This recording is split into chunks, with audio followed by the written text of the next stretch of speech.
Sports Talk 1080, the team Orlando's Tuck and O'Neill. With Mike Tuck, I'm Jerry O'Neill. I admit I'm on performance-enhancing drugs for an ongoing back problem. PEDs. I wouldn't pass a urine test, but that won't happen. Boy, what a weekend. The urine test or passing the test? We can make the urine test happen. No, I wouldn't pass. I'm telling you right now. But these are prescribed. It's not like black market stuff I picked up and had in my closet. Accident. All right, here's the deal. Wow, over the weekend, your favorite college football team, Miami, got embarrassed. I picked Miami to beat Clemson. That didn't happen. 58-0 on Sunday. Al Golden was fired.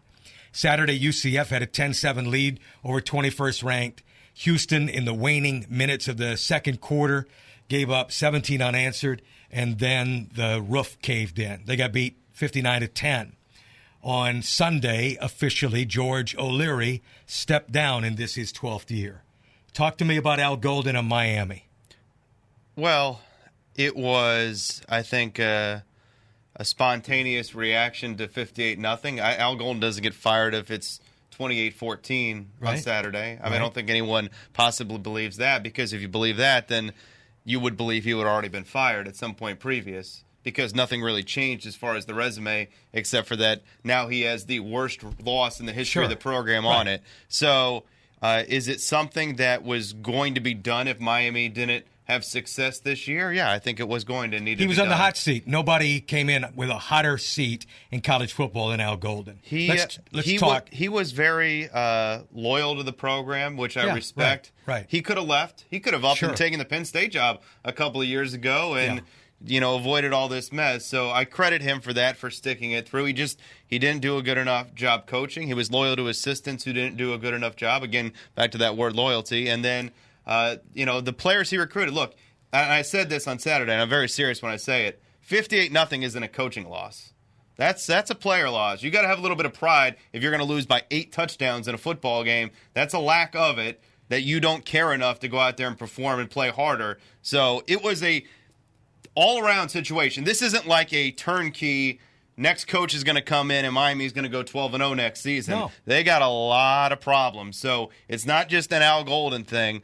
We'll see what they do moving forward. But I think it's a pretty high hill they got to climb to get out of it. And it will not happen overnight, that's for sure. But they have something that very few teams have, and that is the wealth of talent in their own zip code. I still think it is one of the best jobs in America for, the talent base in the region and the history. And it will take the right coach to get that turned around and staff, because I think they got the athletes that can do it down there. As far as UCF, George O'Leary stepped down after the humiliating loss. He's taken the high road of saying it was something that he had made people aware of, that this would be his last year coaching. I tend to understand and agree with that. I truly do. I don't know whether he would have loved to have become the AD, for what reason. He says that just didn't work out and that didn't fit his job description, and so he retires at the age of 69. And UCF, I think, is at a crossroads. Some of the good things, obviously, the region for recruiting, but they've lost some recruiting battles to other teams who've come, and especially in the Central Florida corridor. I hope that can improve. Danny Barrett will take over as the interim head coach, but they're going to go on a coaching search that follows naming a new athletic director.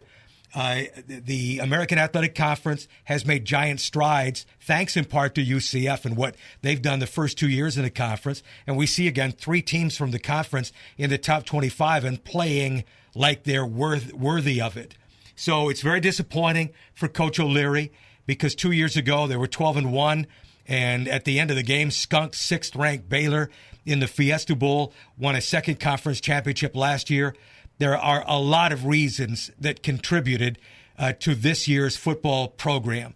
On top of some very significant injuries, you had lost 20 seniors, 2 kids who left early, and some kids forced into playing when they were a year from probably seeing the field. But Coach O'Leary played a tough card, and I think his demeanor also played a part in the program deciding that this would be his fate, allowing him to step down, and UCF has got to pick up the pieces. Very strange tenure. When you start with a winless season and then turn it around the way he did, to the point where you could clearly argue that he's the greatest coach in the program's history. Yes. I know he doesn't have the most wins, but reaching all the heights and the pinnacles, and to see the program evolve to where it has, having its own stadium and being a dominant player in its conference. To see it end this way, it's a very strange and hard to understand fire. I'd like to think that you would build up enough of a resume that you could dictate, honestly, in my opinion, at the end, based on all the winning. Clearly, he did not, for whatever reason. I don't really buy the lame duck thing, because if you're a lame duck, why do you leave it 0-8 insteed of 0-12? You're a lame duck either way. Why not leave it 0-6? I think there's a lot of similarities to the Steve Spurrier storyline. Well, and I know that's a different story. And listen, I at 69, they're getting beat for recruits who are using George O'Leary's not going to be there very long in their mantra. But my point is that wasn't like that was an announcement before the season. Here's what we're going to do. I don't think there's much doubt, because there was a contract that they've got to pay off for Brent Key. The hope is that they'll maintain a high profile and winning program, and then the transition will be a smooth one to Key. Obviously, that's not going to work out.